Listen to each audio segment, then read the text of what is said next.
am sitting in my hotel room here, about 2 minutes out from the biggest interview of my life.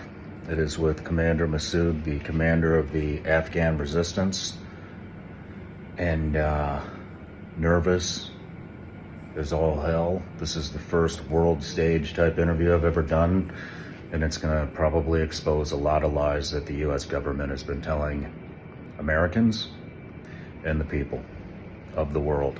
And I can't believe this is where I'm at.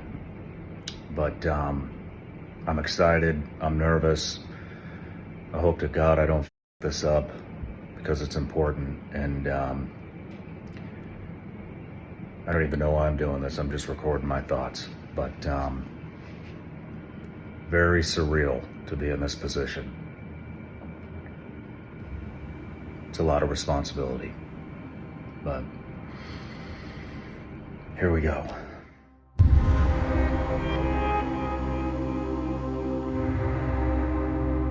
Commander Massoud, welcome to the show. Thank you so much for having me. It's a pleasure. It's an honor to have you here. Thank you. Pleasure's all mine.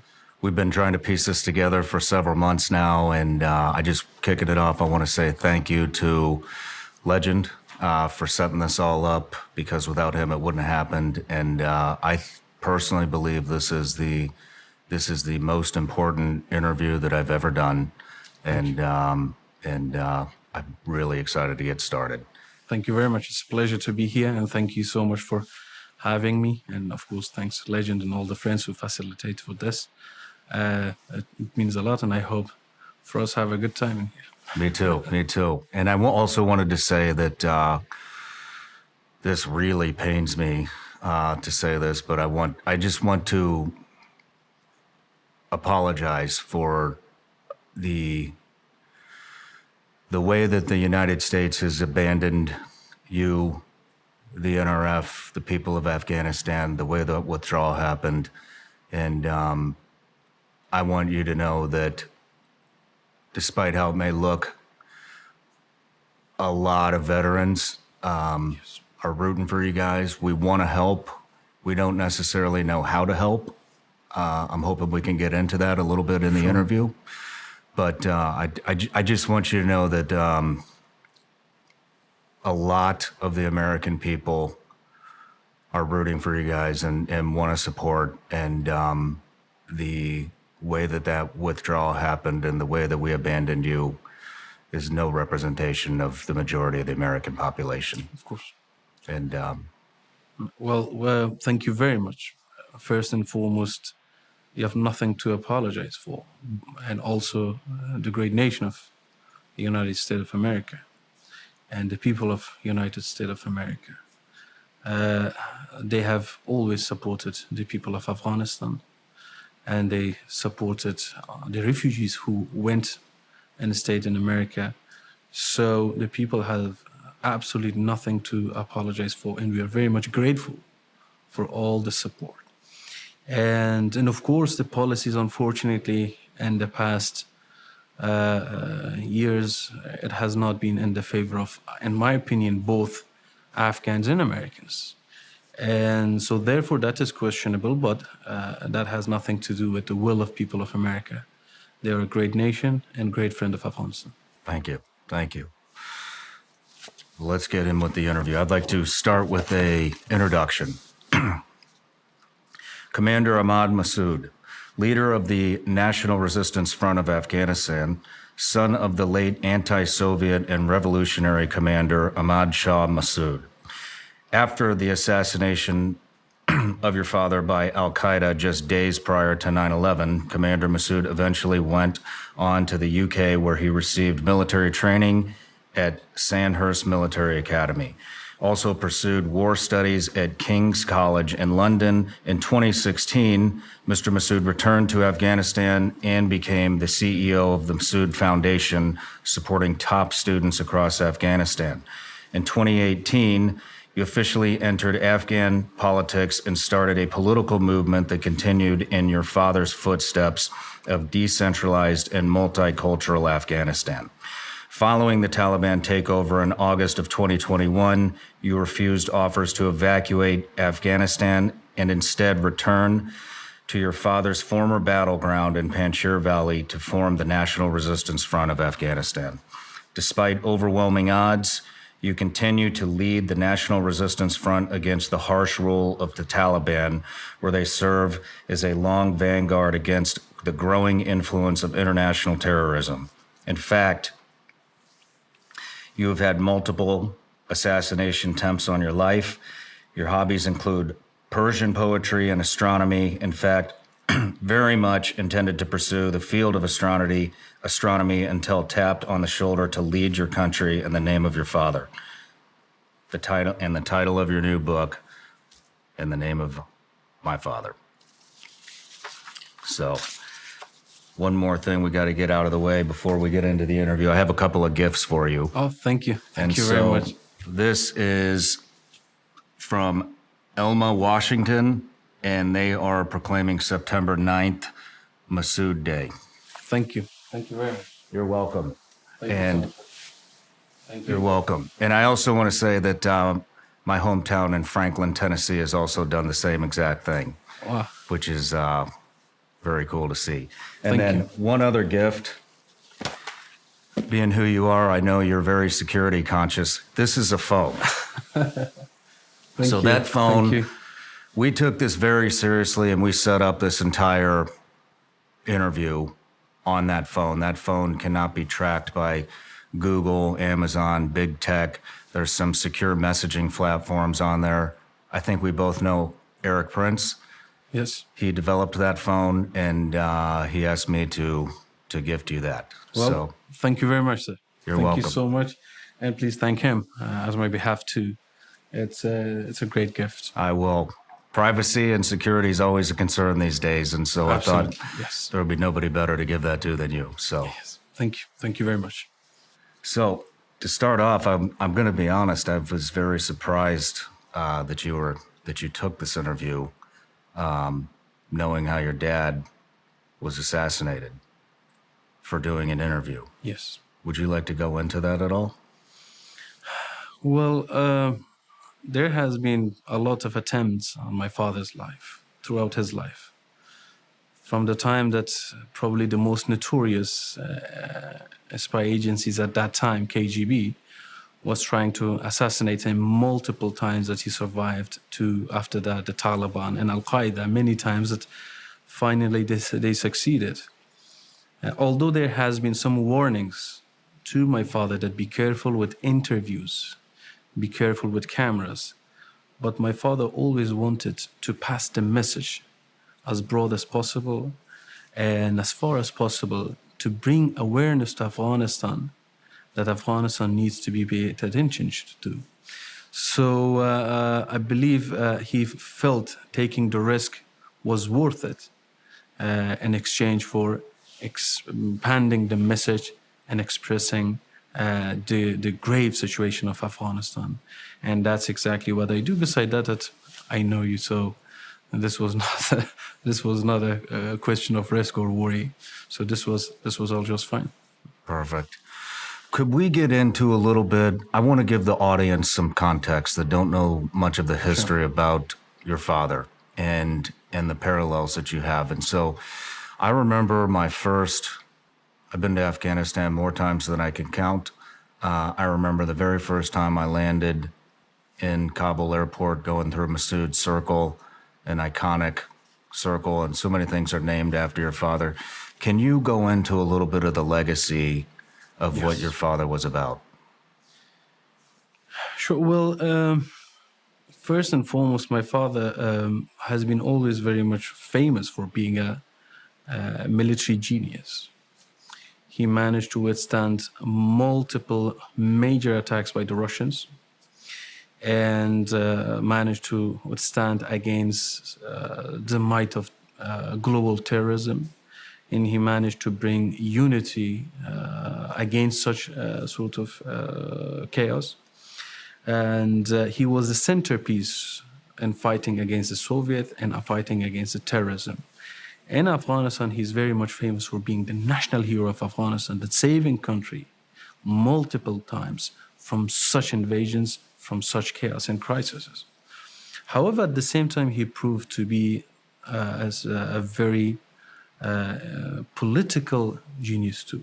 That his decisions, his foresight, for example, knowing what would happen with 9/11, for example, that months before that, he warned United States of America and he warned the world that the issue of Afghanistan would reach to the soil of America and it would be catastrophic. And exactly that happened. So his foresight, his charisma, his honesty to his people, and his devotion, that he never allowed himself to leave his country, and he was ready, and ultimately he did, give the ultimate price, which was giving his own life.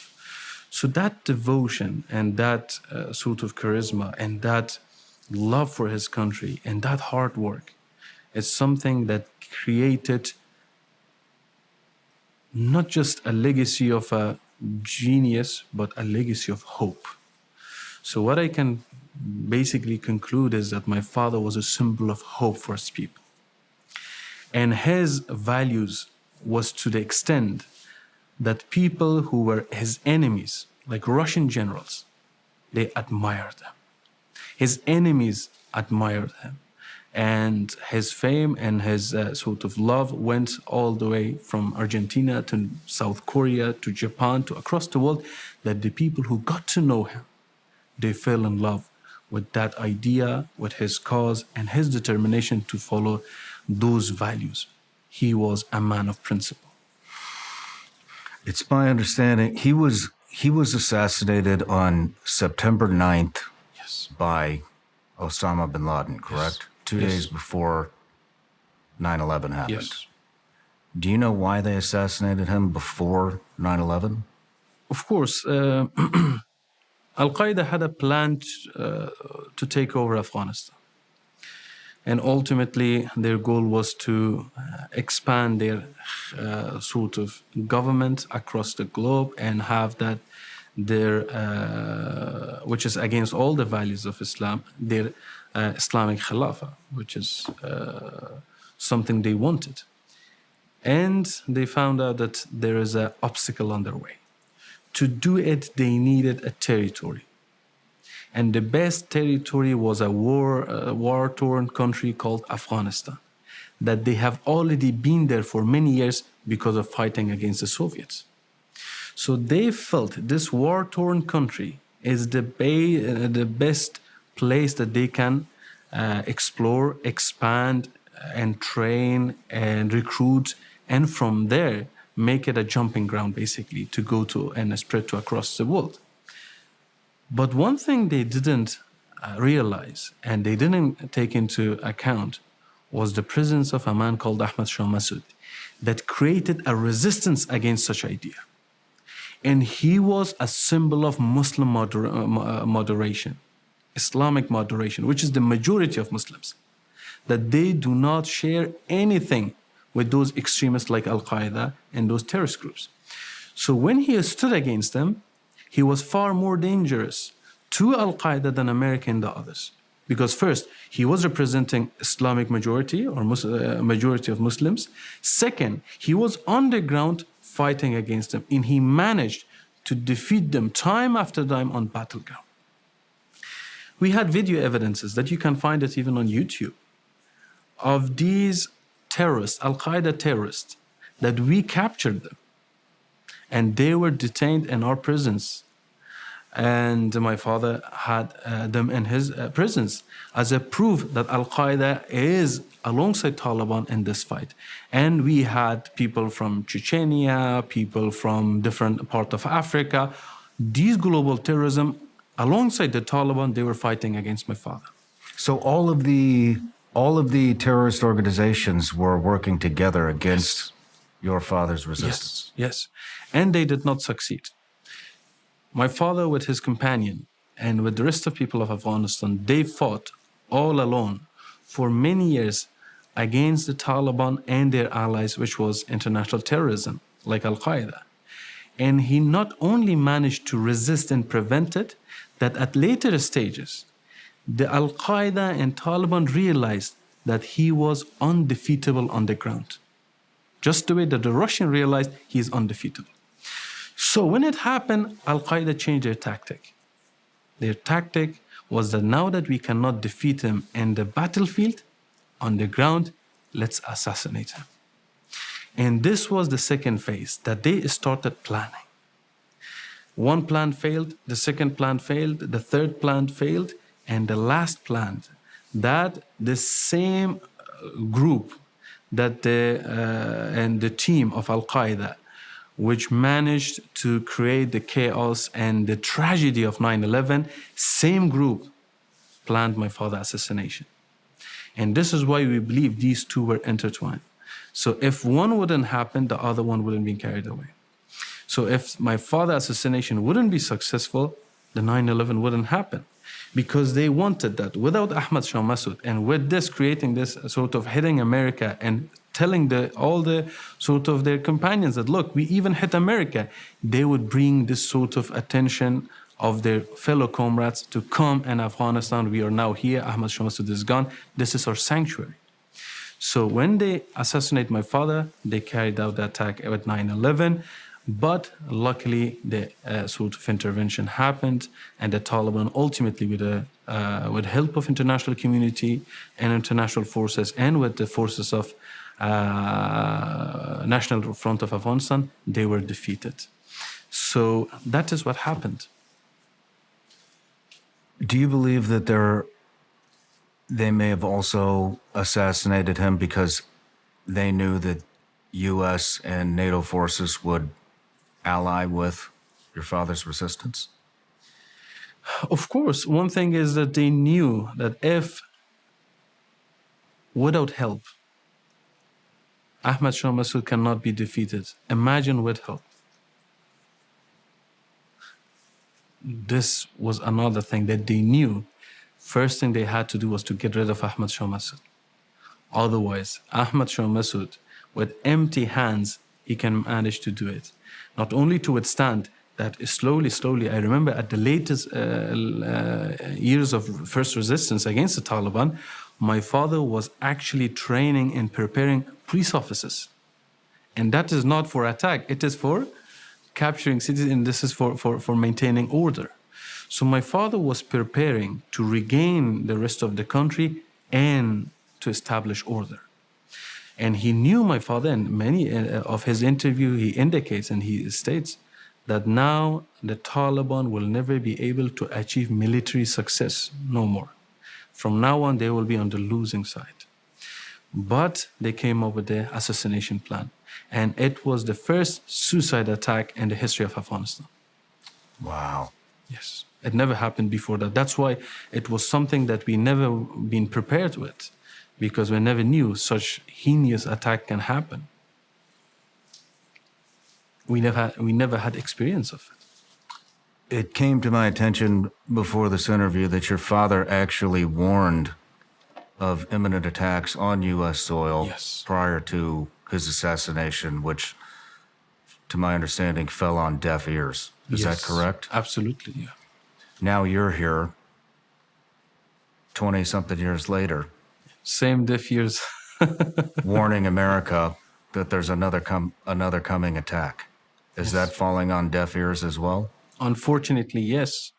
It's like history repeats itself. And we all know where Ayman al-Zawahiri was hiding. And we all know what Saif al-Ad, the leader of Al-Qaeda, has been called his fellow friends and colleagues to come, which he said, he clearly indicated, and he said, all of you come to Afghanistan. Now Afghanistan is a safe haven for us.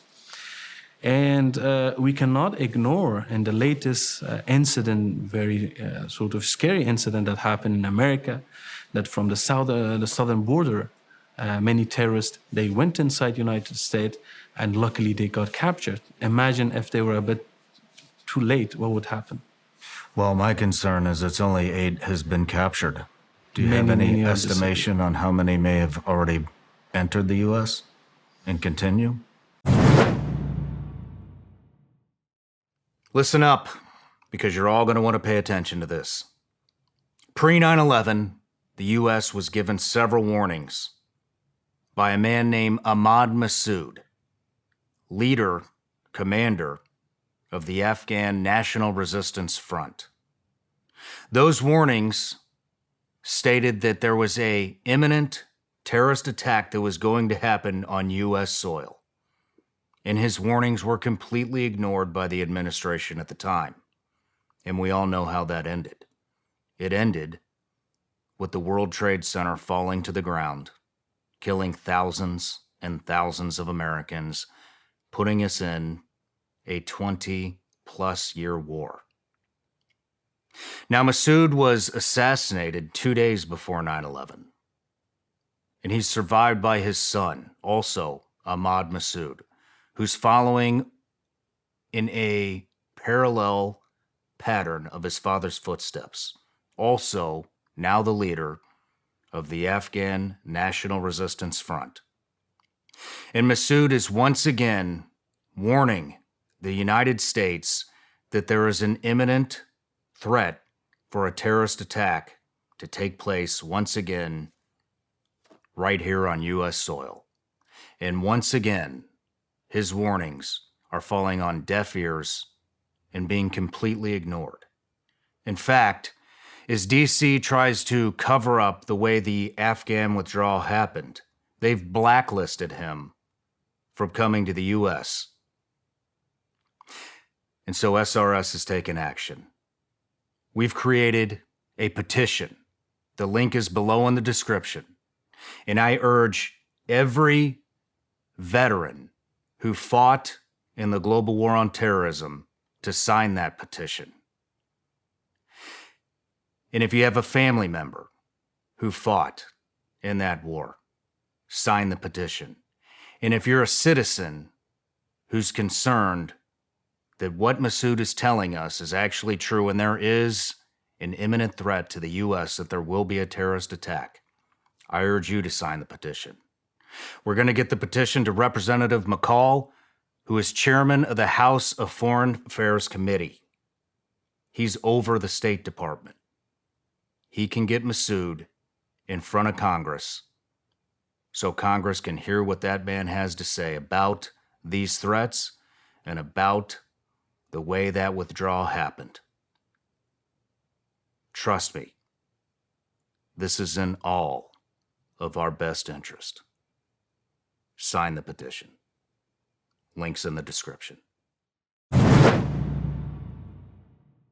You know, I've seen a lot during my time as a Navy SEAL and a CIA contractor, and I've learned even more hosting this show. The one thing I can tell you for sure is that it pays to be prepared. Right now, with our national debt surging to unfathomable levels, global tension rising, and the corruption in Washington, ask yourself, are you prepared financially? Me? I'm buying gold and silver so I'm not caught off guard by the next recession or global conflict. And I've teamed up with one of the top gold IRA companies, Goldco, to make that happen. So I want you to go to ShawnLikesGold.com or call 855-936-GOLD. You'll get a free 2024 wealth protection kit from Goldco, plus you may qualify for up to $10,000 in bonus silver while supplies last. So go to ShawnLikesGold.com or call 855-936-GOLD and get your bonus silver today. Once again, that's 855-936-GOLD or visit ShawnLikesGold.com. Performance may vary. Consult with your tax attorney or financial professional before making an investment decision. This show is sponsored by BetterHelp. Does social media make it seem like everyone is living this fabulous, amazing life while yours is, well, not that? Comparison is the thief of joy, and it's easy to envy other people's lives. It might look like they have it all together, but in reality, they probably don't. Therapy from BetterHelp can help you focus on what you want instead of what others have, so you can start living your best life. Therapy is helpful for learning positive coping skills and how to set boundaries. It empowers you to be the best version of yourself, and it isn't just for those who've experienced major trauma. Therapy from BetterHelp can help every single one of us. If you're thinking of starting therapy, give BetterHelp a try. It's entirely online, designed to be convenient, flexible, and suited to your schedule. Just fill out a brief questionnaire to get matched with a licensed therapist and switch therapists at any time for no additional charge. Stop comparing and start focusing with BetterHelp. Visit betterhelp.com/Shawn today to get 10% off your first month. That's BetterHelp, HELP.com/Shawn. By now, you probably realize that this is the most important interview of my career thus far. It also is a lot of firsts. It's the first interview we've had outside of the studio, and it's the first interview out of the country. And so I brought a team to document the entire process. You can see over 2 hours of footage covering the entire experience over on Patreon. This experience captures everything from car conversations and the streets of Vienna to interview preparation and the captivating interview with Commander Massoud, and much more. So if you want to see the entire experience, head over to Vigilance Elite Patreon for just $15 a month, and you can see all the behind the scenes right there. Well, I believe many. It's very concerning indeed. I know you have some very prominent intelligence officers under your command. Yes. Are they tracking any of that? Well, at this stage, because of our limited resources, I'm very much focused on what's happening in Afghanistan. We are able to track a lot of these things in Afghanistan, but as soon as they go beyond the borders of Afghanistan, our resources do not allow us to operate in that scale, to be very frank and honest. However, we are very much aware, and all the intel it indicates, the people do come from outside Afghanistan for training inside Afghanistan. They do get training inside Afghanistan, and they do leave Afghanistan. To where, we don't know. But those things that inside Afghanistan, we have sort of eyes and ears, we know that that process is happening. Coming, getting the training, and going. Where do they go? We don't have resources to track them.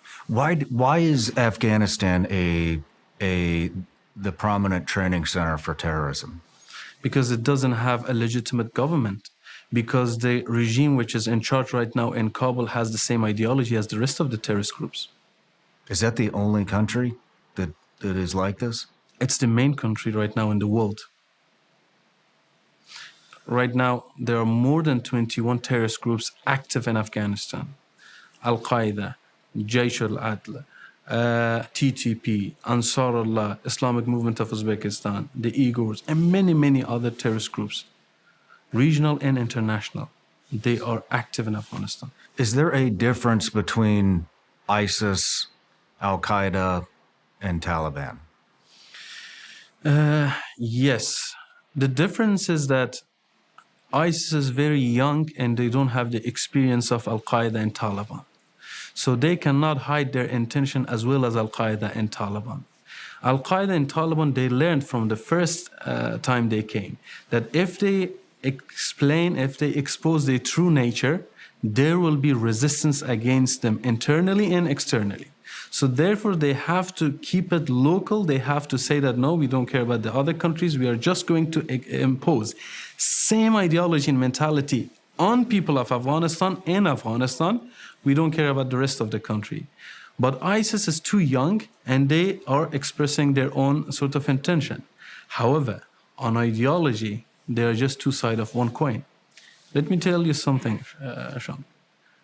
What is the difference in activity that ISIS do, which makes them worse than Taliban? I challenge whoever says that they are different. What is one activity or one action or one thing ISIS do that the Taliban doesn't, which makes Taliban better than them? I challenge whoever, just one. I can't think of anything. The only thing that I can think of is that they are new, and they seem to publicly display the atrocities that they do to human beings on a global scale a lot more than Taliban. Exactly. But that's from my perspective. Of course, you're absolutely right, because they don't have the experience of Taliban. and hiding and being patient and to have a strategic planning.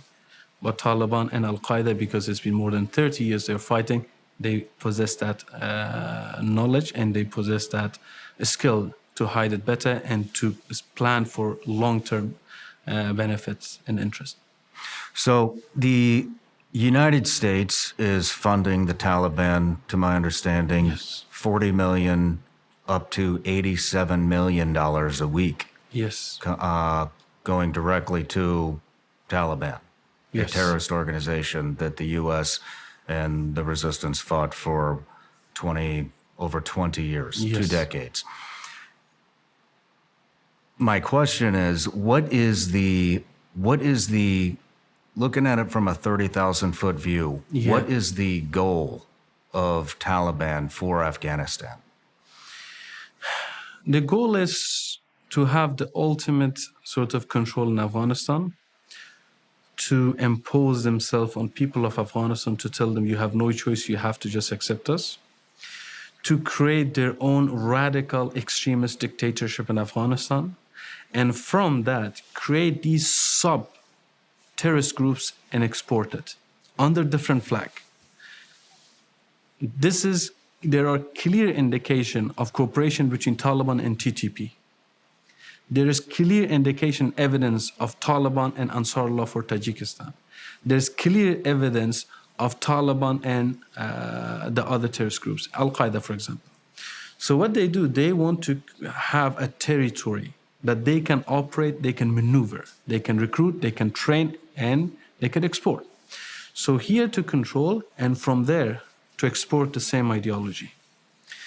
For example, according to all the evidence and the data which government of Pakistan shared, the attacks in Pakistan since the Taliban takeover of Afghanistan increased 500%. The encouragement, such sort of a victory of the Taliban to other terrorist groups, it's unbelievable. So when they see that if we keep fighting, killing, commit these suicide bombing, kill innocent people, commit all these atrocities, at the end, a superpower like America will come at Doha or somewhere else, will sit with us, talk with us, accept us as the reality, accept us as the only choice, and give us $70 million a week so we don't kill the people or starve them to death. Why wouldn't TTP continue with their ambitious plan when they see their brother next door did the same thing and achieved it? So why United States is doing it, I don't know. I heard today that the Congress passed a bill to stop the money, taxpayers' money to get to the Taliban. Very good news. I hope it happens, and I hope it truly be implemented. And there is some sort of explanation that sometimes officials, they say, oh, we are not giving it to the Taliban, we give it to the NGOs so they help people. Since the Taliban takeover, 900 NGO has been created under the direction of the Taliban. So on the other hand, it's the same thing. Mm-hmm. Another aspect, which is very important, in the time of Republic, with all the problem that Republic of Afghanistan had, any foreign support, especially American aid, was conditional. That we give you this much aid, but you must tell us where you're spending your own internal income. Taliban right now are having $2.5 billion internal income, excluding the opium trade and all those incomes they're having from opiums. Just those legitimate incomes of the country from ports and taxes and the other stuff. The Taliban are having $2.5 billion income annually. And the aid that is going to them, 70 million weekly, it is not conditioned that, okay, tell me where are you spending all of those money?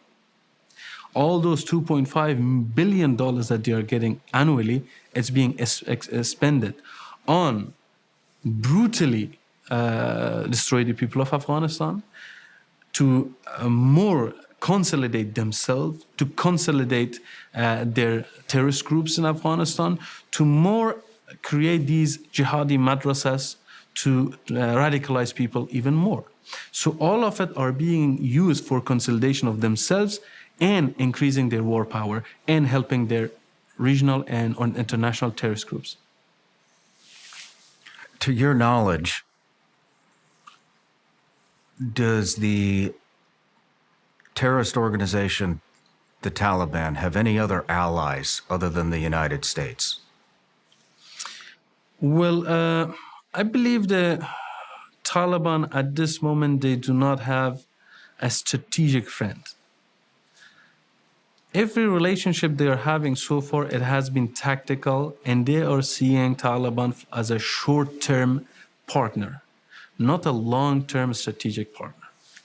I don't think America is their ally. However, it is unfortunate to even think that America is in a sort of fruitful engagement with them, which so far for the past 3 years, I don't know what was the benefit that they gave for America, but so far for the people of Afghanistan, it was zero, and it was very destructive. But with the other countries, the Taliban's relationship, even with the Pakistan, which for many years they had a sanctuary over there, it turned sour because the Taliban are trying to export this terrorism everywhere. So therefore, in my opinion, their relationship with other countries, it's not strategic, it's tactical. Everyone is scared of what's happening in Afghanistan. However, indeed, those years that they fought against America truly created some, let's say, shared experience with many countries that they invested for killing Americans alongside the Taliban. What about China? I know China is, when the withdrawal happened, China was there immediately to do negotiations in regards to some of the things called like lithium mines. They're obviously very interested in with the U.S. Importing all the green energy supplies from there. Do you have any knowledge of China becoming an ally with Taliban or any of the other terrorist organizations? Well, with Chinese, I'm very much disappointed with the sort of policies they're having. In my opinion, they're seeing Taliban as an alternative to presence of NATO in Afghanistan. Even if they think Taliban are bad, but they see the presence of NATO in Afghanistan worse. So that's one aspect in terms of those geopolitical games. Secondly, of course, these resources of Afghanistan, which our position is very clear. Any country that are trying to negotiate with Taliban or deal with Taliban to get rights of exploiting these mines and these treasures of Afghanistan, this is called theft. And we do not support it, and they will be held accountable by the legitimate government of Afghanistan. If they want to have a legitimate relationship with Afghanistan, they need to help for a legitimate government to come in power. The Taliban are not legitimate. And it is very unfortunate that their policies regarding Afghanistan, it has been very shallow. Their strategy has been very shallow. It's very one-sided, and they have been only thinking about the Taliban and engaging with them. And they are seeing Afghanistan as a land that they can get their hands on the mines or treasures of Afghanistan. It's theft. Are you seeing a lot of Chinese infrastructure being built? No, I don't see a lot of infrastructure in Afghanistan, but I see a lot of activity in prisons. And once again, it's a shame that China should know in the absence of a legitimate government that is not accepted. Let's move into the withdrawal of U.S. and NATO troops. Where were you when that happened? I was in Kabul. You were in Kabul? I was in Kabul, yes. Did you have any warning that was coming? I knew it for a couple of years before it happened. I knew that Afghanistan is on the verge of collapse because all the signs is indicating that such tragedy would happen. Shawn, unfortunately, the thing is that it was sometimes when I'm hearing from Secretary of Defense to others, they're saying that it was a surprise. I'm shocked. It was not a surprise. It was clear as a day that it was coming. And if nobody else, which I'm sure they did, I personally warned Mr. Khalil Zad, the U.S. Embassy, some presidents and officials which I met in Europe, and also regional players and countries. I told them specifically that all the signs that indicates that Afghanistan is going to collapse. It is tragic, it is devastating, it will be a huge blow to everything we achieved for the past 20 years, all those sacrifices we made and we gave with blood and sweat and treasure. It will be devastating. Please pay attention. This peace process that you're going forward with, it is not a peace process. This is handing over Afghanistan to the terrorism. The peace process is unconditional. The withdrawal is unconditional. And nothing is in the right place, and the Taliban are just waiting to take over. And everything so far has been doing, it demoralized everything else. The best thing, at least if you wanted to leave, I told this specifically to Mr. Khalizad, if you guys wanted to leave, if you guys wanted to leave people of Afghanistan behind, very well then, at least do not elevate our enemy. Do not demoralize us with your negotiation with them. Just leave. It's okay. We fought before all alone, like my father. We'll fight again. However, with what you do, you're holding our hands tight and you elevate them. And I'm sure one day you will blame us. And that's exactly what happened. That's enraging. That's enraging. Did you have, were you previous to the date that we withdrew? I knew that it is happening on September, 1st of September. I was aware when it was announced, but before that I didn't know about the exact dates. Yeah. But I knew in my heart that 2021 was a devastating year for people of Afghanistan. It's my understanding that France offered you an extraction to go to France during that withdrawal. Yes. Why didn't you take that? Not just France, many countries they offered. Well, I remembered the faces that I looked at, those eyes and faces, and told them about freedom, about my father, about democracy, about human rights, about women's rights, about fighting terrorism. How could I just leave them after all those things I was preaching to them? And what would I do outside? I gave it a very hard thought nights before the collapse, and I knew it would happen. And just like my father, I was prepared to give the ultimate sacrifice. To be very frank, because I knew how everything is completely gone and how Taliban will be left with billions of dollars of equipment. And at the end, it will be a valley against basically a country. And all odds would be pointing out to our demise and our death. I just didn't want to be alive to see my country go this path. And but unfortunately,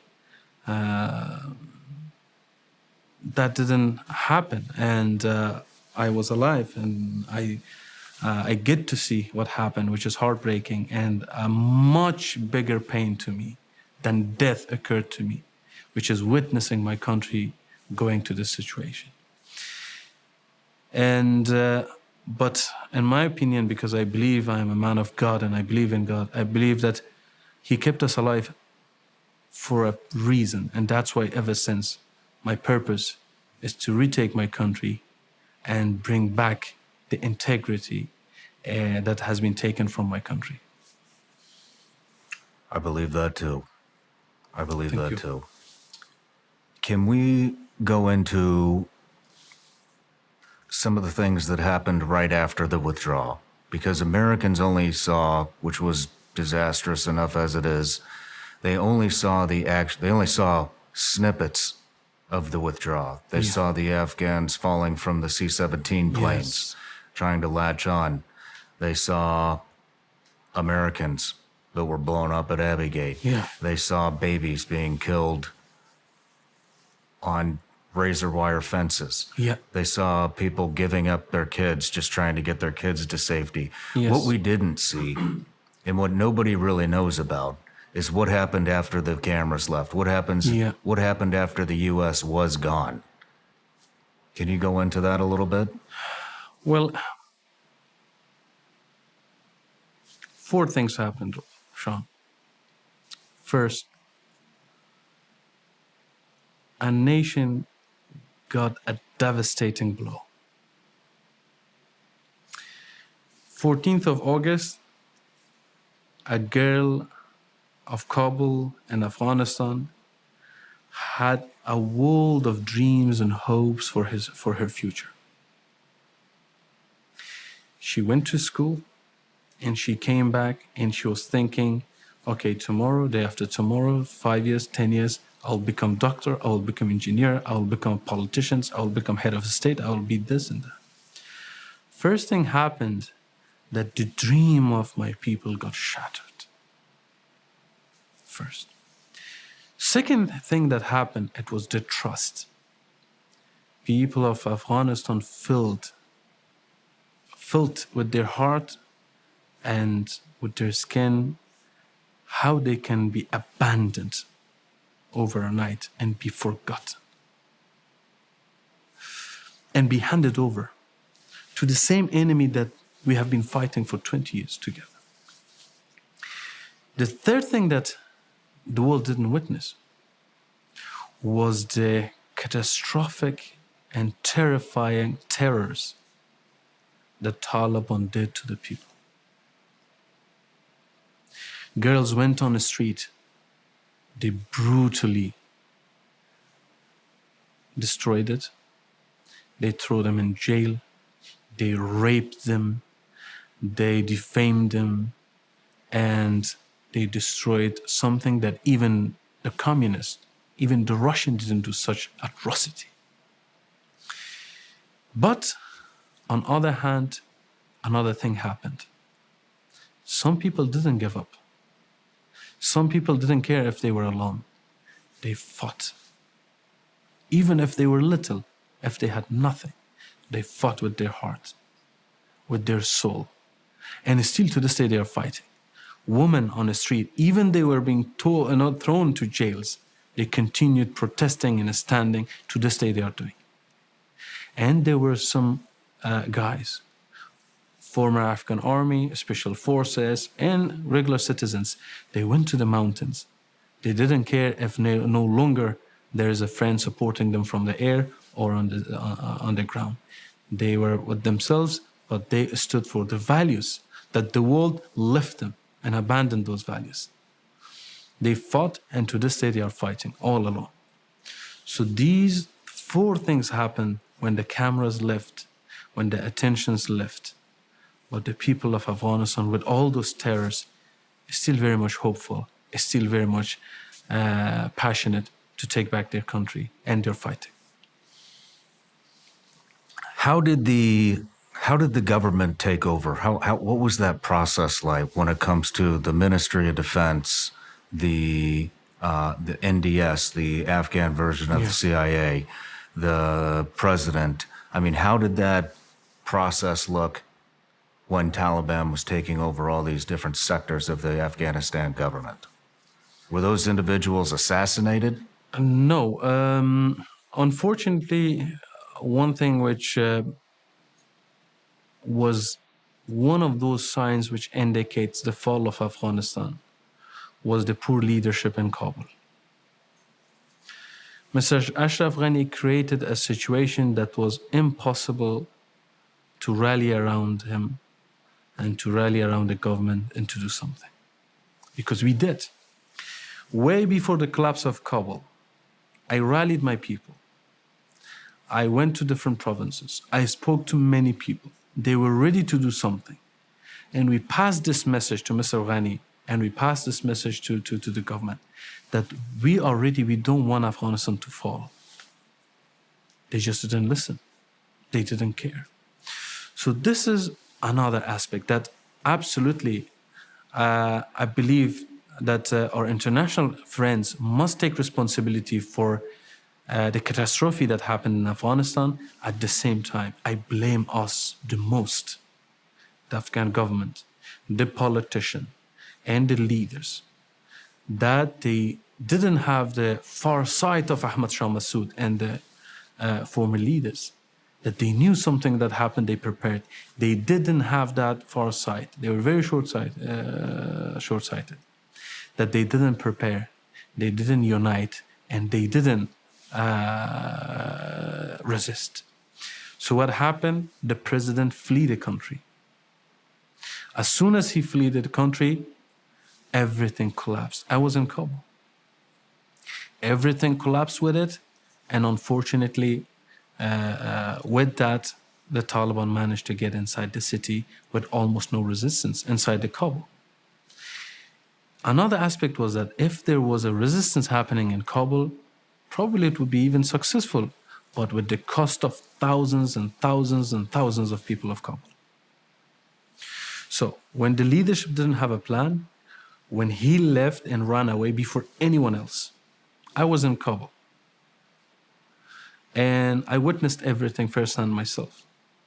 When he left the night before and didn't even told his companion and his colleagues, even his chief of staff. He told his chief of staff, go and prepare a meeting for me. He lied to him and he ran away in another helicopter. So in such chaos, the collapse happened very quickly and there was almost no resistance because Mr. Ghani, with his policies, lost the legitimacy and the support of the people.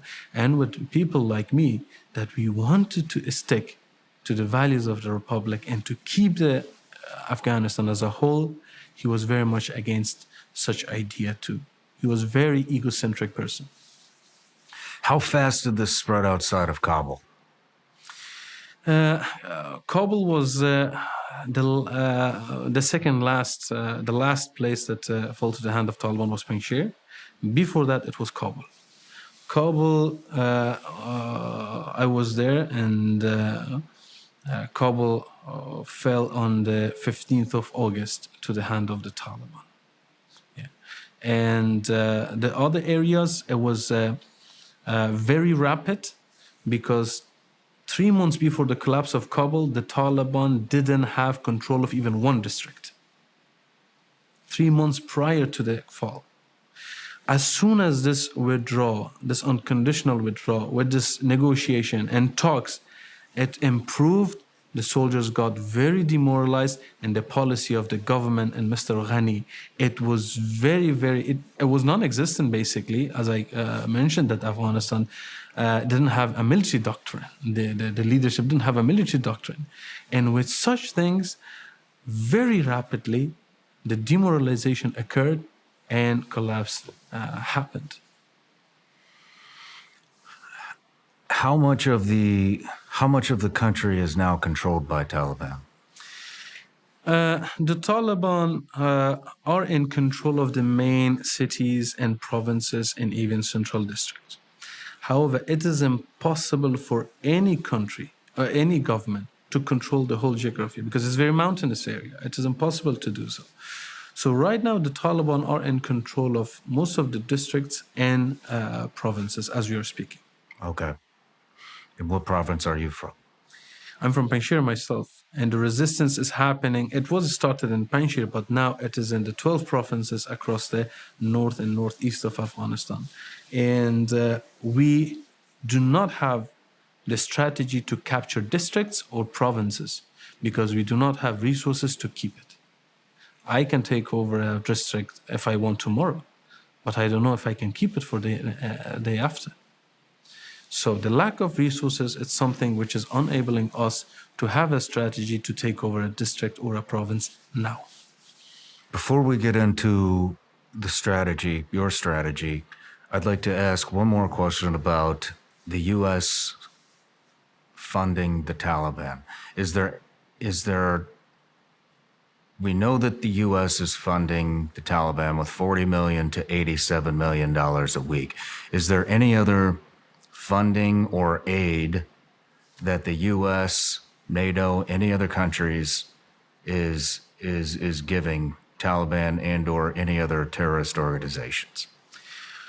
Well, there are many rumors about it, that the Taliban's GDI are being funded. What is the GDI? GDI is the Taliban, this notorious KGB of the Taliban, basically, Okay. CIA of the Taliban, and this intelligence sector of the Taliban, which is very notorious for imprisoning people, torturing people, raping people, disappearing people, kids, women, men. It's a very notorious entity. However, there are some rumors that it has been supported in exchange for information on Al-Qaeda and the other terrorist groups. Or Supported by whom?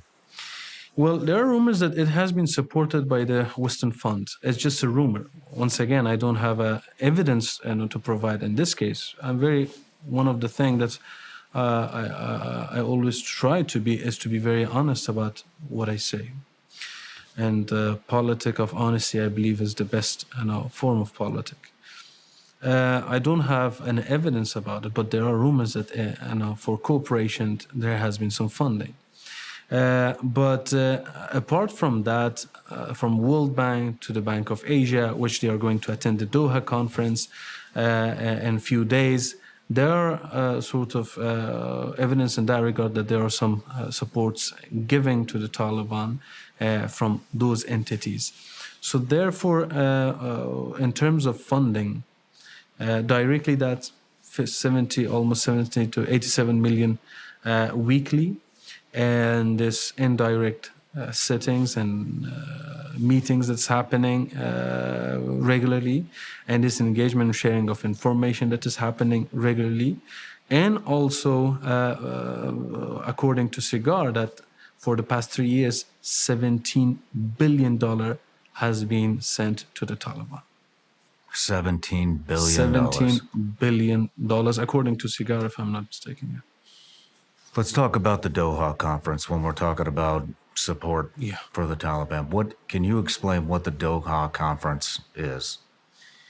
Doha conference was an initiative at the beginning to end war in Afghanistan and to bring Taliban to the table for negotiation and talk. The intention at the beginning, so the intention was serene. The intention was right. The way it was handled and managed, it was absolutely awful. And it made it in a way that today when you mention Doha, it brings nightmares to the girls and women and men of Afghanistan. Because Doha, with giving Taliban office, it elevates them at one point, which providing them with sort of an opportunity to travel to Moscow to attend the Moscow conference and other area. They flew from Pakistan and they flew from Doha. It was a second elevation.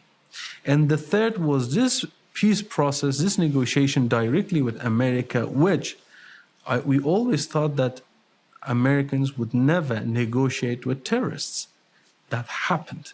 That negotiation and talk, it elevated Taliban to another aspect. And because it was managed and handled in the worst way possible, and with no condition, and with no regard to the people of Afghanistan, to the government of Afghanistan, at the end, single-handedly, the Doha conference collapsed the government of Afghanistan and everything we achieved for the past 20 years. Single-handedly, the Doha is the reason for the Afghanistan devastation. Who is at the Doha conference? In Doha conference, which happened, it was first the negotiation talk. It was between the Taliban, and it was between the United States of America. And then at later stages, they added some representatives from Afghanistan. In that deal, the Taliban promised on many things, but the deal was made in a way that they did not hold Taliban accountable for anything. It was not conditional on anything. The Taliban were, okay, we hope, or we promise, or we do this. There was no condition in it. It was very one-sided, and it was in a way basically to elevate Taliban and hand them over the power in Afghanistan. And that's what happened in Doha. That's why people in Afghanistan do not trust the Doha process. It's very unfortunate. It could be something that truly turn a new page for Afghanistan and create a new era. Bonn Conference, with all its flaws, was a new beginning for Afghanistan. And they remember Bonn as a new beginning. But Doha, it is a very dark stain in the history of Afghanistan. You know, I'm surprised that. Let me start here. How many other Middle Eastern countries support Taliban and or other terrorist organizations? Because the reason I'm asking is because I'm surprised that Taliban was even able to send representatives to Doha to meet. Well, there are some talks in Afghanistan among the politicians and the people that it would not be possible without the green light of United States of America. Qatar wouldn't be able to do it without a green light. Are there any Middle Eastern countries that support Taliban or terrorism? Well, the support can be defined in different ways and means. Just the fact that they have meeting, it can be translated and seen as a support. Well, it will be a shame to all those leaders of anyone in the Middle East or the region or the world to be seen with Taliban, a group that in 21st century go against all the values of mankind, go against all the values of the modern time, go against all the values of Islamic values. For example, preventing girls to go to school is against all the Islamic law. Even Boko Haram in Africa allow girls to go to school, but not Taliban. So it would be a shame to them that they try to show a different image of Islam. The leaders of Emirates, the leaders of Qatar, the leaders of Saudi or the other countries. And just to be seen with a group that prevent girls to go to school, commit such heinous crime, which I just showed you, just few images of it, just few sort of evidence of it. It is a shame, and I hope for them to never do such thing. In terms of a proper support in terms of funding and the rest, I don't know. I don't think the Taliban are in a position they need it because they have 2.5 billion internally that they don't answer to anyone and spend it for their own expenses. And the world and America is providing them with 70 million weekly to spend for the rest. Well, let's talk about your support. Yes. Who is supporting you? Do you God have and any people countries? of Afghanistan. That's just the people of Afghanistan. And God. And God. Yes. Well, that's a good ally. Yeah, that's good. That's the biggest It's the only one you need. That's all we need. That's why I'm very much positive, and I'm very much always energized, and I'm very much happy because I truly believe that the path that we are taking is the right path. And I didn't wait for the permission of United States or Russia or China or Iran or any other country to tell me that, okay, you're allowed to fight or no, don't fight. I was at my home with my people. They came to kill me, my people, my sisters, my mothers, and to take my land, and brought foreigners with them that had no relationship with my religion. I had every right to fight them. My religious values allow me to fight them. and I didn't need any permission for it.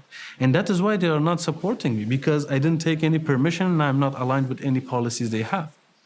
But let's face it, Shawn, I don't care actually, to be honest, because for me, what I care is my people. And that's why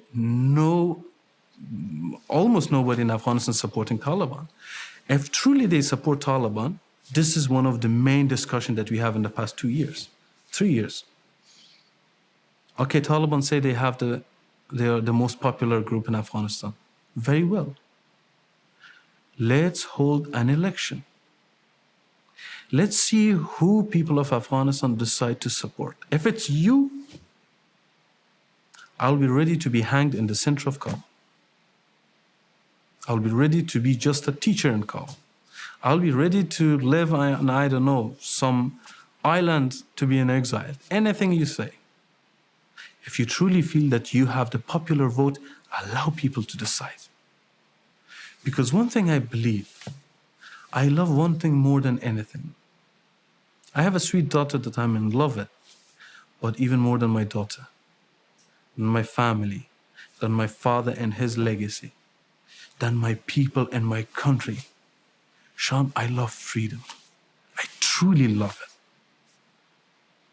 Me too. It's the best and biggest gift of God to every human being. It's their freedom, right?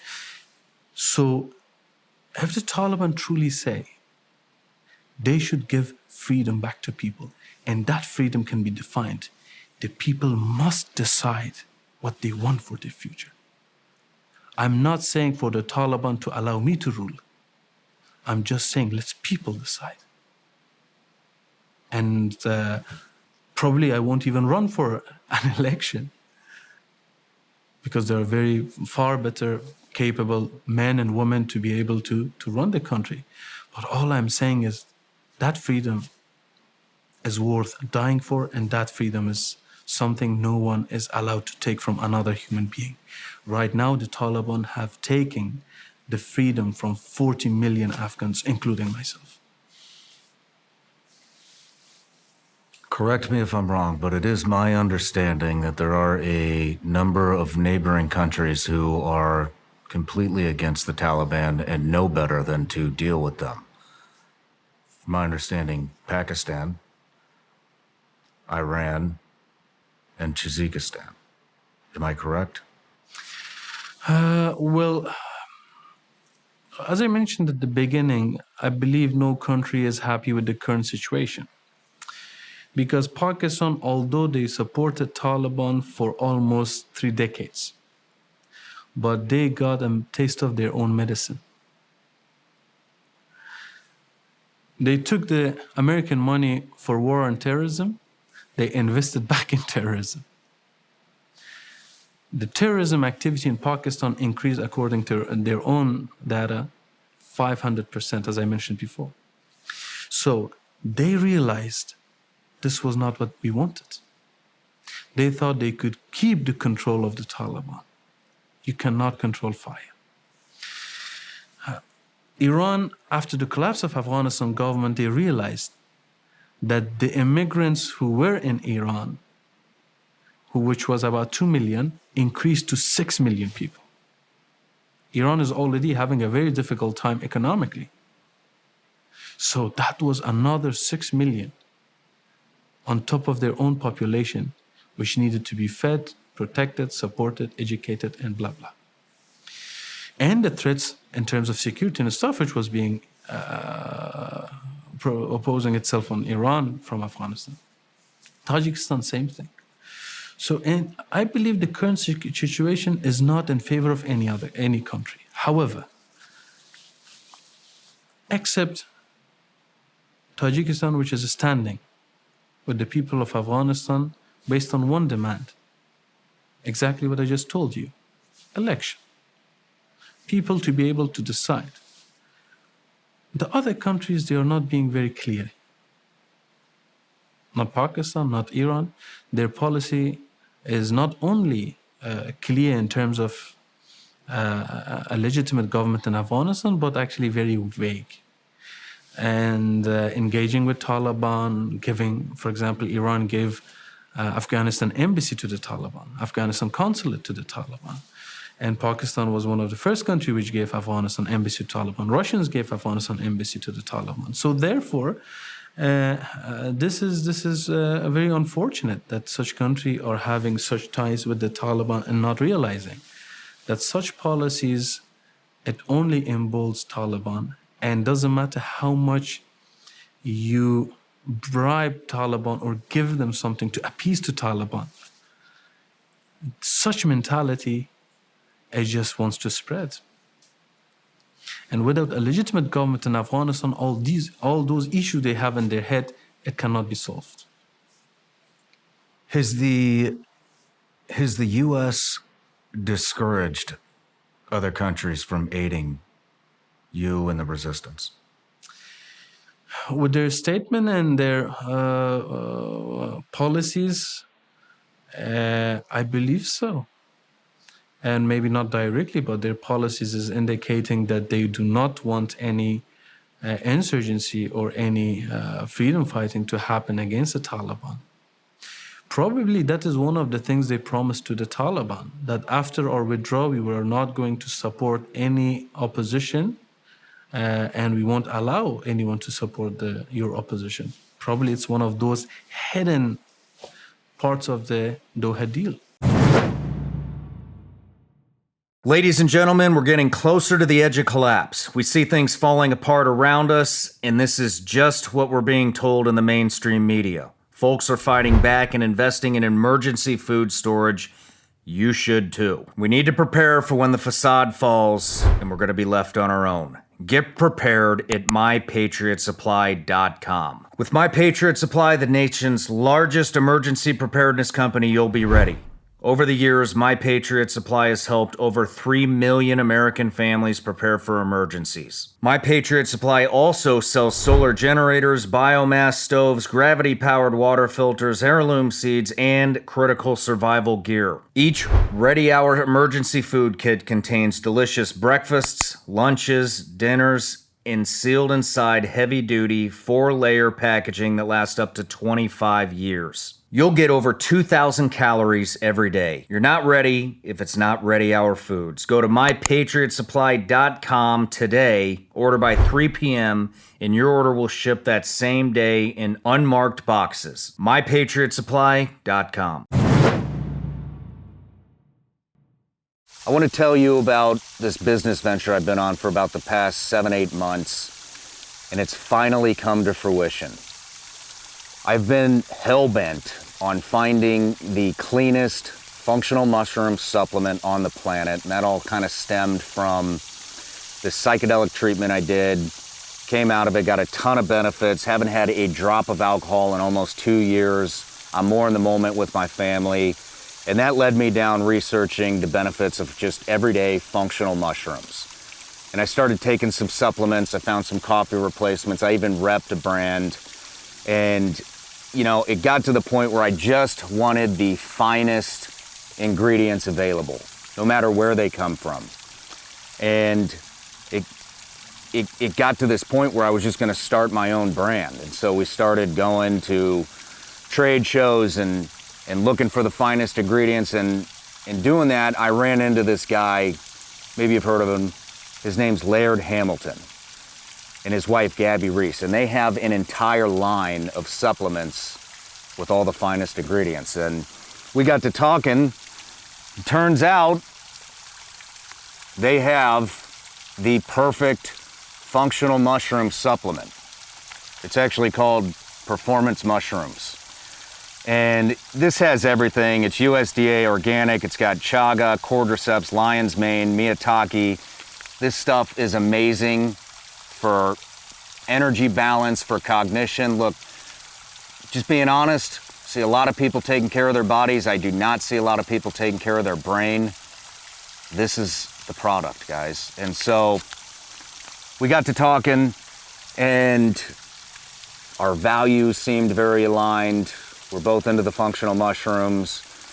And after a lot of back and forth, I am now a shareholder in the company. I have a small amount of ownership, and I'm just really proud to be repping and be a part of the company that's making the best functional mushroom supplement on the planet. You can get this stuff at lairdsuperfoods.com. You can use the promo code SRS. That'll get you 20% off these performance mushrooms or anything in the store. They got a ton of good stuff. Once again, that's lairdsuperfoods.com. Use the promo code SRS. That gets you 20% off. You guys are gonna love this stuff. I guarantee it.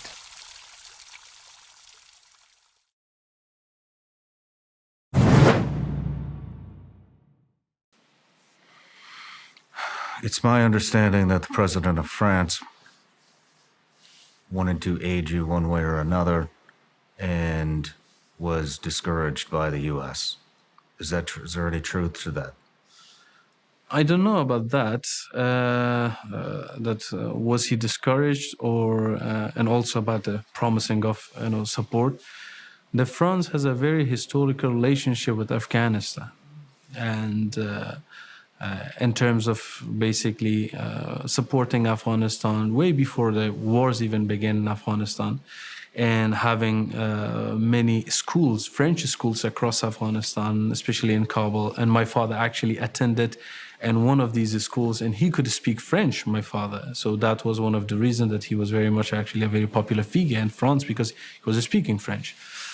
But in terms of support, there was nothing concrete, and there was no such thing as talking in this regard, or any promises for the support. Of course, they're supporting the human right and woman right, and one of the few countries in Europe which is very much advocating for such thing for Afghanistan, and which we appreciate it. But there was not a promise in that regard to be discouraged by U.S. But unfortunately, the policies our U.S. and current administration is having, it is disappointing regarding Afghanistan. Let's talk about your strategy and the strategy of the resistance.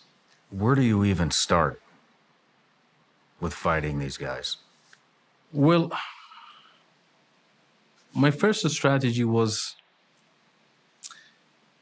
an emotional uprising in the face of a huge tragedy, which was my own sacrifice.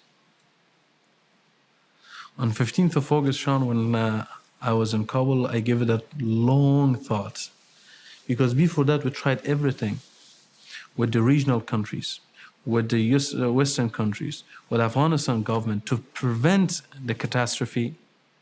I wasn't successful. So when I knew all is lost, I knew the only thing that can be saving us, it is a national uprising by all people of Afghanistan against a very small group called Taliban. To do it, I needed to empower people in a way. The only thing was a thirst for revenge.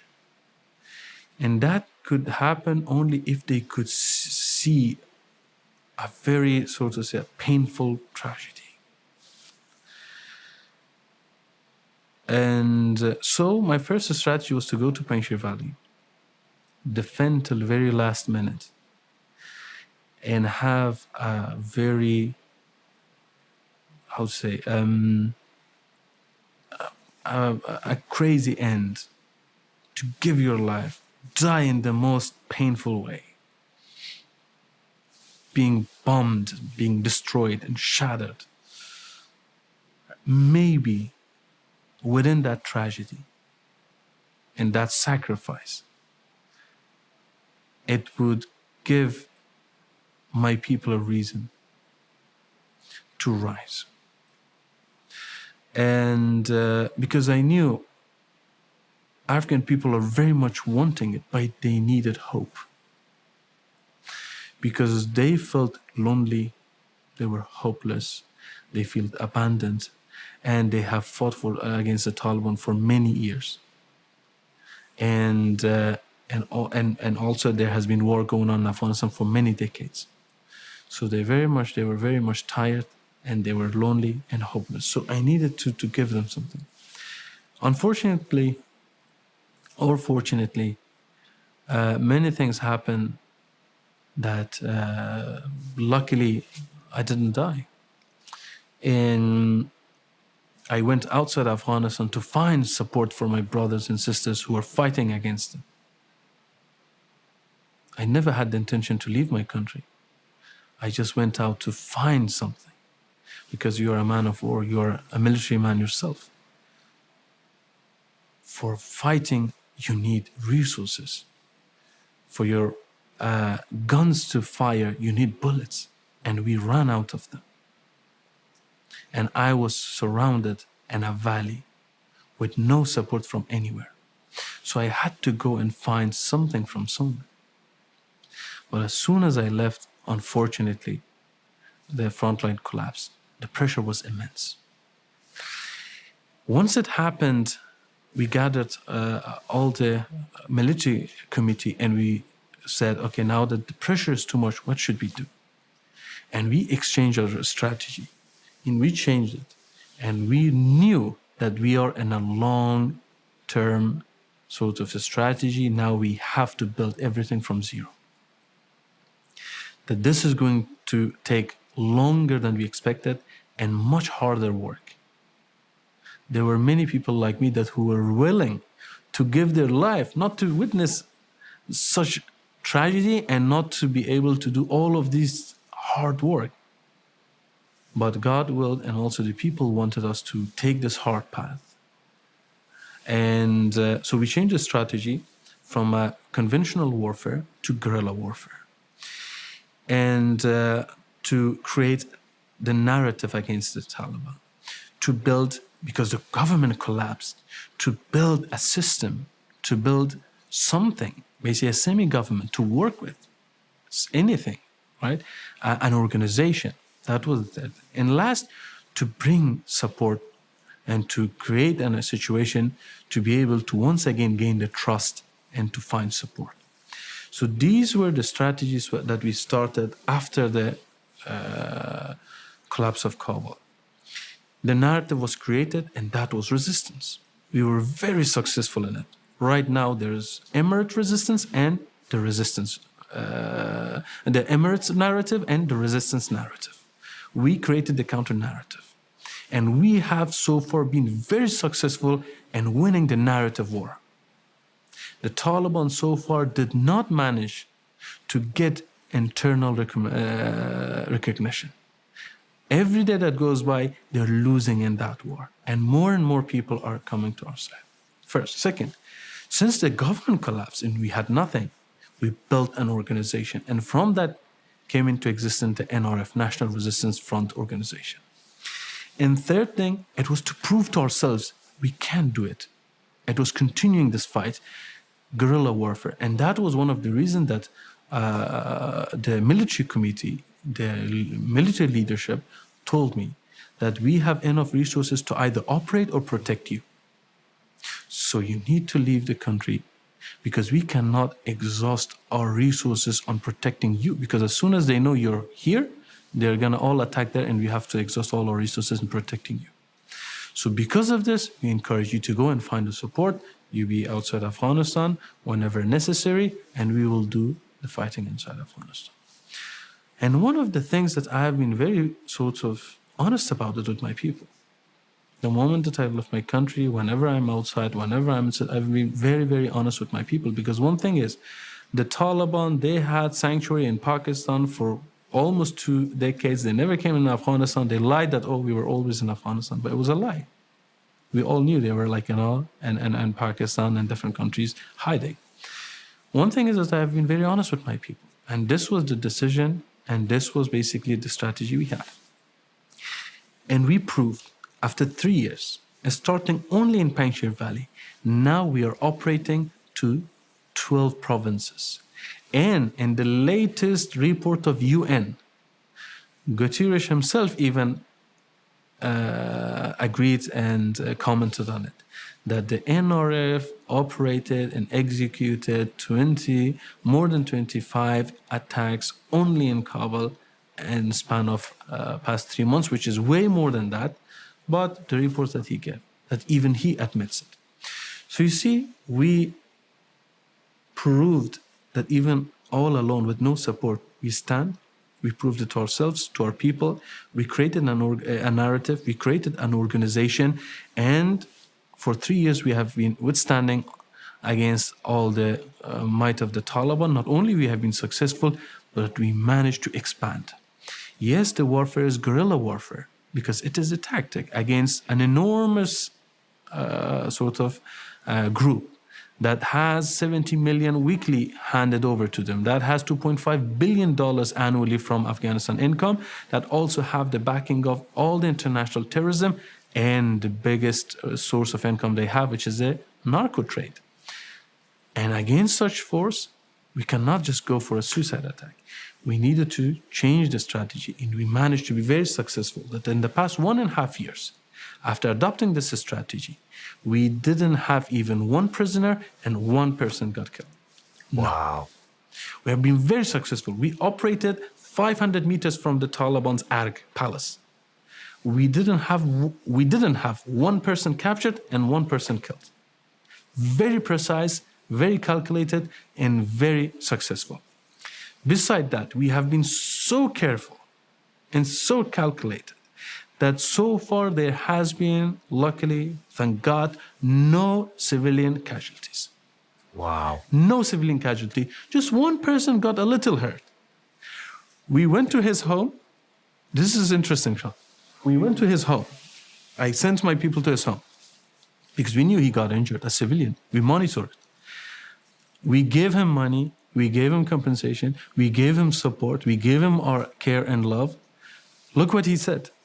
After he got the money, he gave it back. He's like, what are you talking about? These things happen. Before, whenever Taliban was having these attacks in Kabul, we were always scared. And my kids, he had some of his daughters. My kids were always scared that, oh, again, the terrorists are attacking in Kabul. God knows how many people, innocent people died. Now, whenever we are hearing a blast, we are happy, like, oh, thank God they had these monsters. And the guy handed back the money to us, like, don't worry, I'm all fine. Keep doing what you do. The people are with us. People are truly supporting, but they're alone. When they see from ministers to politicians to statements, all indicates that, oh, Afghan people, you have no choice but to accept your reality. What choice do they have? The Doha, Taliban say no opposition, no girls, no civil society, nothing. And UN backs down from their own mandate, which the Security Council passed a resolution about 6-7 months ago. Their own mandate, they back down from it.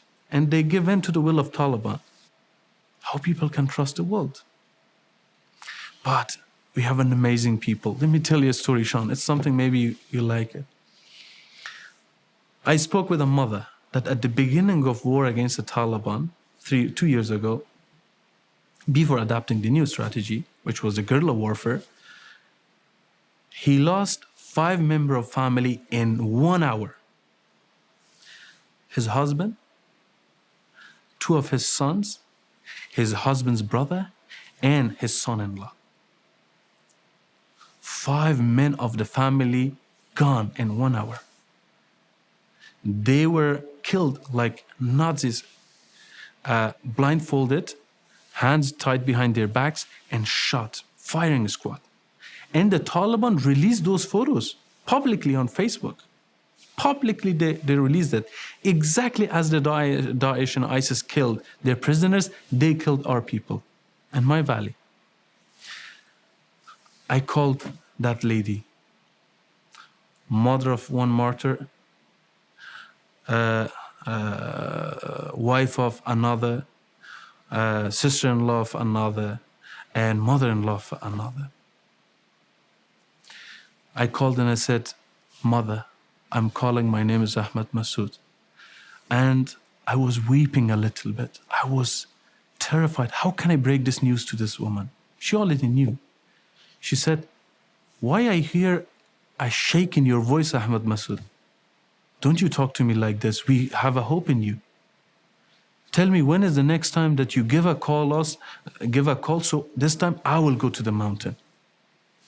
I was speechless. Wow. I was speechless. For a good 2 minutes, I was silent. She was talking. Just some tears was coming, and I was like, if I give my life to them, it's not enough. These amazing people. Right? This is the people of Afghanistan. What does that feel like to you to carry the responsibility of all the hope and trust that your people put into you? Two feelings. First, for example, I was with some colleagues today that they saw me from early morning. I'm going to this meeting, to that meeting, basically running everywhere. And they were like, oh, how can you do it? And I said, because when I think of those people inside, it gave me courage. It gave me energy. And what I do, it's nothing compared to what they are going through. So first is hope. And second, to be very honest, it's so difficult that I'd rather not to be alive than to carry this responsibility. It's that difficult. Especially if you have principle and you care. If you don't care about the livelihood of people, it's easy. But if you care, it's too difficult. If you care about those brothers you have in the mountains, you think about them. How are they? Are they hungry? Are they fed? Imagine because they have nothing. How can you give them something?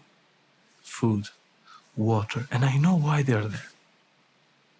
And those families who gave their lives for the causes that I told them, and that we all believe in those noble causes. So it's extremely difficult. With all the love I have for freedom, for democracy, for my people, for my country, for my family, that I'm willing to give up on all of that, rather not to be alive than to bear this responsibility. However, with such huge responsibility and task at the same time, their courage gave me courage. Their hope gave me hope. And their will moves me every minute and every day. They are incredible. They are the true hero.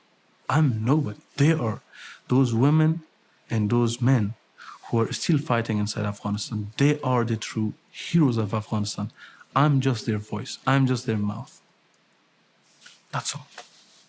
I'd like to, not that my opinion matters, but I just want to commend you for moving from more of conventional tactics to guerrilla warfare.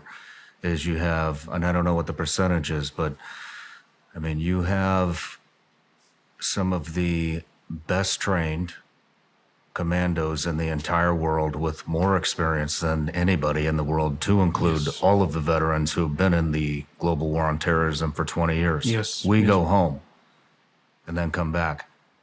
You fight for 20 years. Yes. Longer than 20 years. And so to be able to utilize that experience in small tactic groups,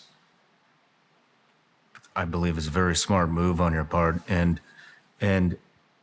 where I'm kind of going with this is, and if you can talk, and if you can't, that's perfectly fine. But what are some of the targets that you're targeting?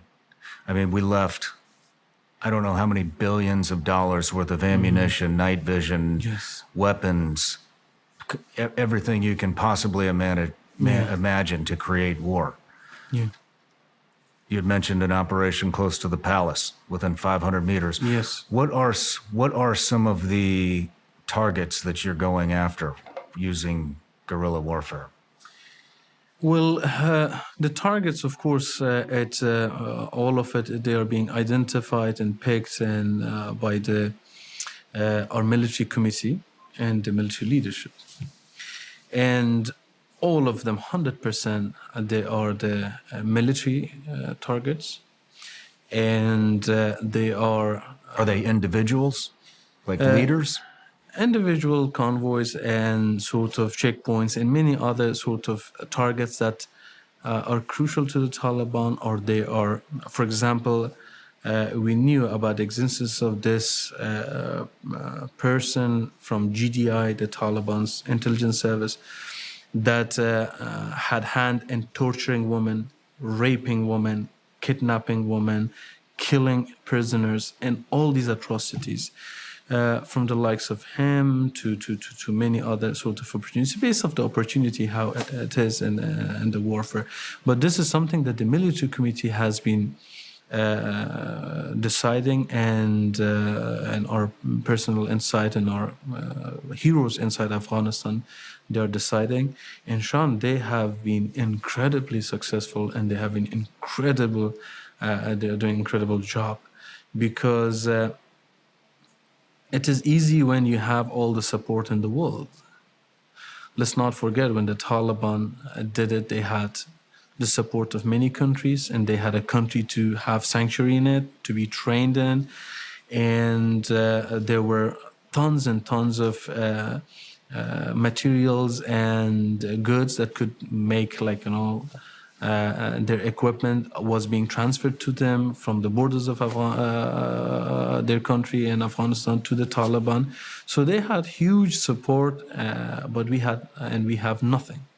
So with all that taken into consideration, what they are achieving, it is incredible. I would agree. Have you been able to, or have you thought about trying to secure some of the equipment that the United States left for your guys? The equipment that you're speaking, they are all across Middle East, and they're all across maybe even South and Central Asia. And it is not all of it. It's not stayed in Afghanistan. Definitely TTP have some of it. Definitely many other terrorist groups had their hands in it. The Taliban are selling them. The Taliban are basically sending it in support of their fellow friends who have the same ideology. So some of those equipments that you mentioned, it is in the wrong hands already. It happened in the past 3 years. The Taliban are using most of it. And the amount that we have, it's not a lot. It's very limited, the amount that we have. And even some areas, our people and our personnel are using the old Soviet guns that they captured in the time of fighting against the Soviets. And unfortunately, I can say that it's at this stage, it's quite difficult for us to possess the American equipment. Do you have more of an intelligence side branch to the NRF? Yes, because in such warfare, the intelligence part is the key component, in my opinion. How are you conducting that, if you can say? Well, I can say that if you see that we have not had any casualty, nor we had any prisoners for the past 1.5 years.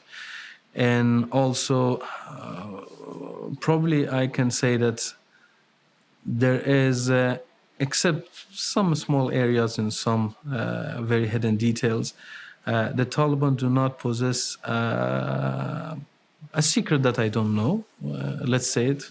Of course, there are some areas and cases that it is. But to say how they're operating and how they're working, it is of a bit of confidentiality for their security. I wish not to speak of it. Have you, switching gears a little bit, have you thought about going to the U.S. to personally ask them to stop funding the Taliban? I don't think they like me to be in the U.S. Otherwise, not to just ask those questions, but to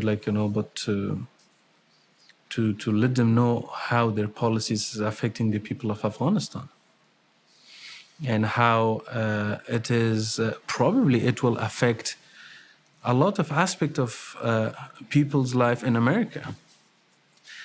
You know how 9/11 changed the political, even social landscape of America.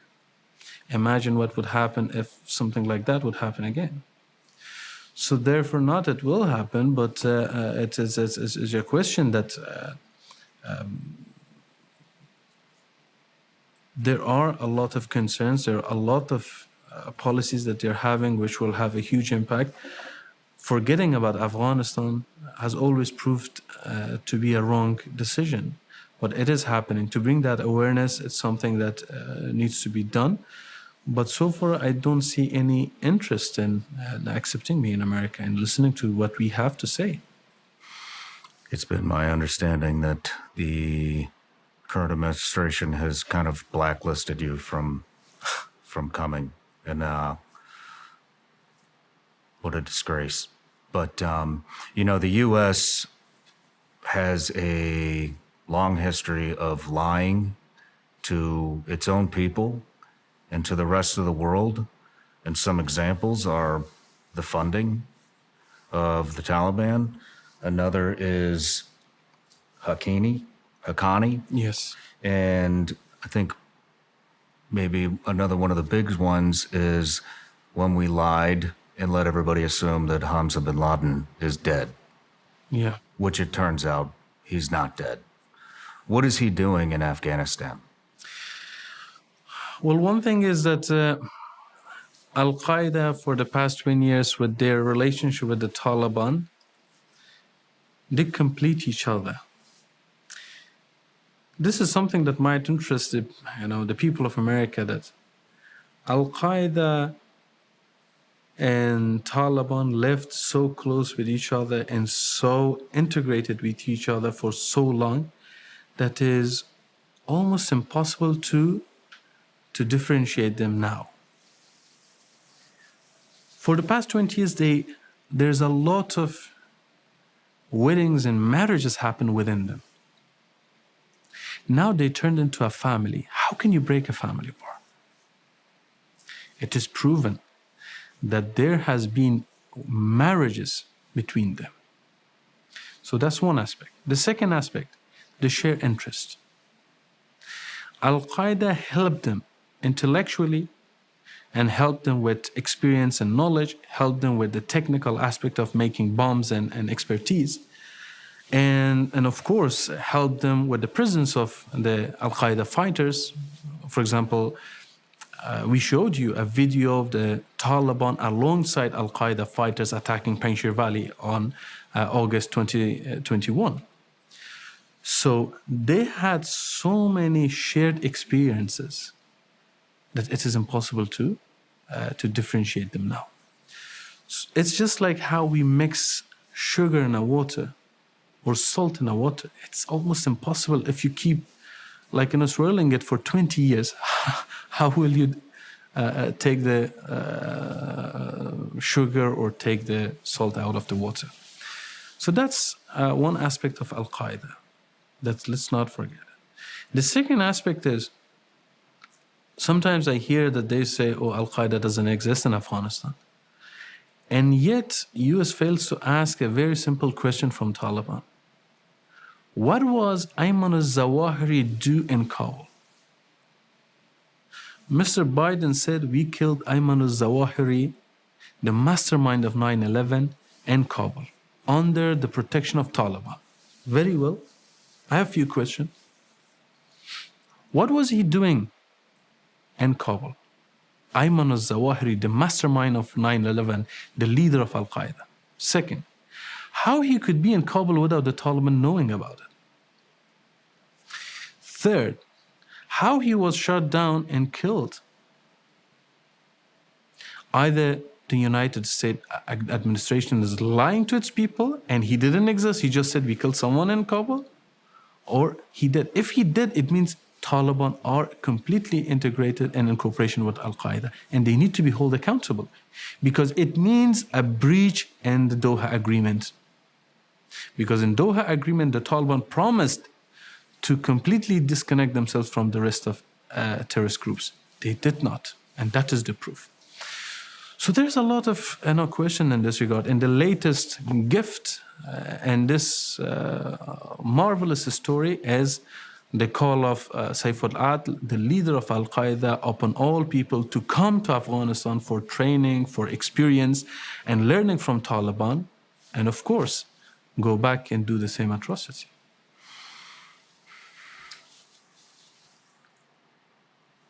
the U.S. just, it's getting very hard to find any truth coming out of the current U.S. administration. I mean, even during the withdrawal, I remember right away I believe they claimed to have killed the was it the ISIS fighters that blew up Abbey Gate with a drone strike in a taxi that actually wound up being, they just killed a bunch of U.S. aid workers.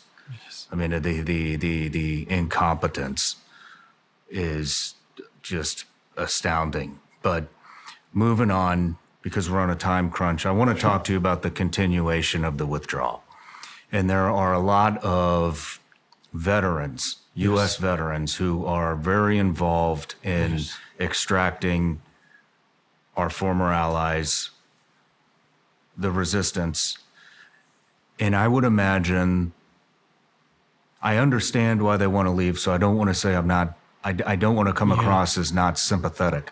But what I do want to come across and say is the more U.S. veterans get involved in extracting men with warfighting experience that we train that you could be using, Yes. the percentage of you coming out on top diminishes. Yes. And so Yes. what would you like to see happen? Would you like to see veterans, U.S. veterans, continue to extract Yes. our former allies? Or would you like that to stop and those fighters start fighting with the NRF? Well, as you mentioned, first and foremost, it is once again, it proves that the defeat in Afghanistan was political. It was by the politicians. It was not by those who fought in Afghanistan. This is crystal clear now. Well, because of the atrocity that Taliban are committing, how they are very much focused in targeting those who fought against them. It's very difficult for me to say, no, don't evacuate them. Morally, it is wrong because I know in what grave danger they are at. Of course, absolutely, I would rather them to have them in Afghanistan because sooner or later the support will come. Because till Taliban did not change and the terrorist attack only increased. Pakistan, Iran, Russia, United States, you see how it is increasing. Germany.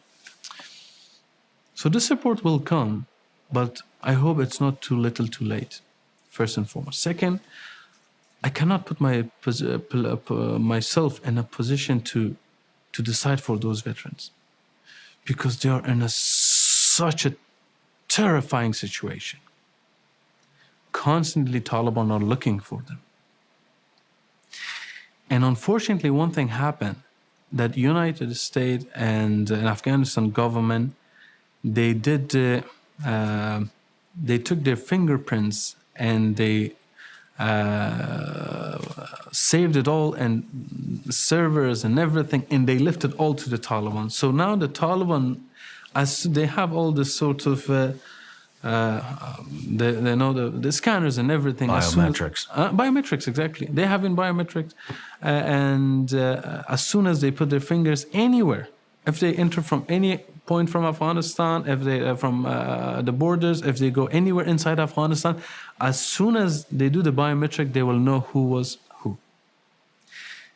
Unfortunately, one thing that happened that our international friend and also the Afghanistan government, they didn't have the decency to destroy all those servers and those equipments to make it harder for Taliban to identify those who fought against them. So now, even worse than women of Afghanistan are those who fought against Taliban, those special forces and commandos and Afghan people who were in army, because they have been fingerprinted, like now they know their identity. So now they can't go anywhere, they're imprisoned in their home. As soon as they go anywhere, one fingerprint, they will know who is he, and he disappears. So I cannot put myself in that position. However, the messaging of those veterans are different to you and to me. To United States, because they know they don't have any intention to support them, to help them and to fight. So their request is, then if you do not have that will, then save me too. But you know what they said to me? They never asked me for evacuation even once. Nobody asked me. Categorically, to whoever I spoke, said, sir, give me equipment, give me gun, give me support. I'll go to the mountain. I'm going to take my revenge. I do not allow this. Because this defeat, it was not militarily. It was political. I didn't lose. They made me lose. This is their message. So, if the world behavior and messaging changes, they do not want to leave Afghanistan. They want to stay and fight. And we have enough credible and talented and experienced and trained personnel to take back Afghanistan and bring back order. However, when they see the messaging of the world is that we don't care, give in to the will of Taliban, now the Taliban are our new besties, then they have no choice to say that at least save us too. When it comes to U.S. veterans that want to help, and there's a lot of us, and I can't speak for everybody, but we are not a representation of what our current administration and government is about.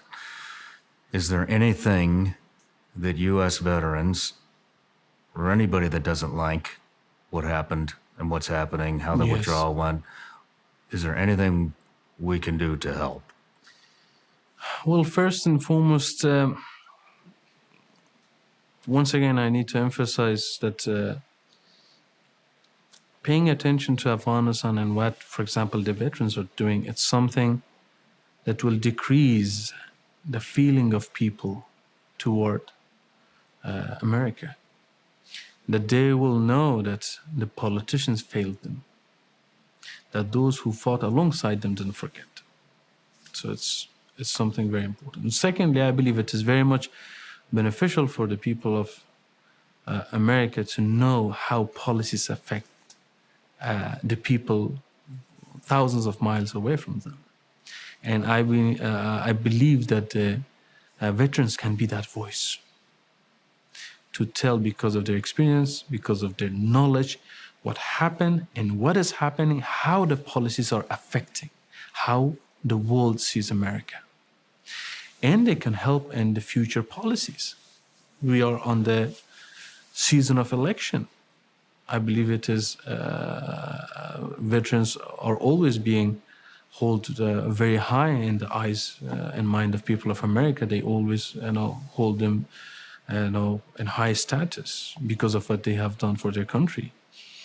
And I believe it's important for the future of America as well, that for the politicians, those who want to come and those who are to listen to these veterans and to know their feeling and to know what they say, because they're in touch with their counterparts in Afghanistan and they have the experience in Afghanistan.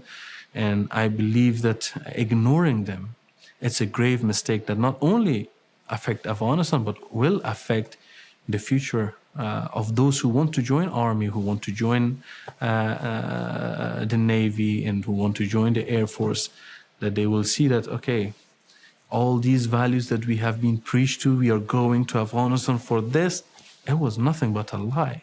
Yeah. That our administration are keep lying to us. So I believe the veterans are very important. Well, we're also extremely concerned because we have sons and daughters. You're warning us something's coming to the U.S.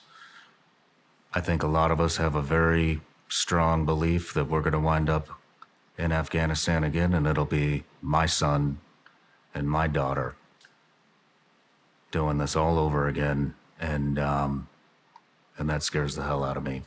But I will say that what we're doing right here, and what me and Legend did, and what me and Sarah Adams did, it is creating waves. And just on the flight over to Vienna, I saw that one of our representatives in Tennessee, Tim Burchett, has proposed a bill Yes. to stop all funding from the Taliban. I can't believe there's not more congressmen that wrote that bill, but credit to him. And this is going to spread. Of And course. Commander, I'm so glad we met. It was an honor Thank you. It's to have my this pleasure. interview. And I'm praying for you. God Thank bless. And I hope to see you again.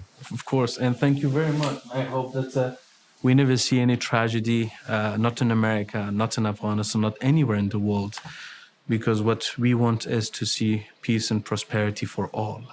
And let's not hope that Afghanistan needs my son and my daughter, or your son or your daughter, to once again to do what we did. And there is one thing, to prevent that, we need to listen to Ahmad Shah Massoud. In 2001, when he came to Europe, he said, I'm here. We are enough to defend our country, to fight for freedom, to fight for democracy on those values we share. Support me, support us, and we will not allow Afghanistan to be a threat, not for ourselves, not for anyone else. And I will have the same message. Right now, the thing is, I'm not asking United States or any other country to send troops to Afghanistan. I'm enough, and we have enough to fight, to defend ourselves, to defeat the terrorism, and to make Afghanistan a safe haven for its people and a threat to terrorism. Not other way around the way it is right now. But we have that opportunity now. Exact message that my father said it. So we need attention to Afghanistan. We need support for democratic force of Afghanistan. And we need awareness. Let's not forget Afghanistan. Unfortunately, it proved that the world cannot hold or cannot handle two crises at a time. The Ukraine, the Gaza. While we understand all of that, however, the crisis of Afghanistan has always been an underlying sort of pain and problem that always affected in the long term. And I hope that the help and support for people of Afghanistan can come, and we will see the end of the terrorism, because right now the people are ready to do it more than ever. If the people give in, then it will be very, very hard and very, very difficult. 5 years' time, 10 years' time, let's not forget the Taliban are building madrasas, jihadi madrasas, with the US money to create more suicide bombers and brainwashed people. Imagine what will happen in 5 and 10 years' time, that they, because right now they have created, according to themselves, 2,000 schools. If 2,000 jihadi madrasas release 1,000 or 100 students annually, imagine how many brainwashed foot soldiers will be ready for recruitment of Taliban, Al-Qaeda, ISIS, any other terrorist groups in 5 years' time and 10 years' time. Maybe even then, if any other country, if US or any other country comes to our assistance and support, maybe it will be a bit too late. That is terrifying to think about, but we'll end it here. And Thank you very much, Shawn. It was a pleasure meeting you, brother. You too. Thank you. Take care of yourself. Thank you.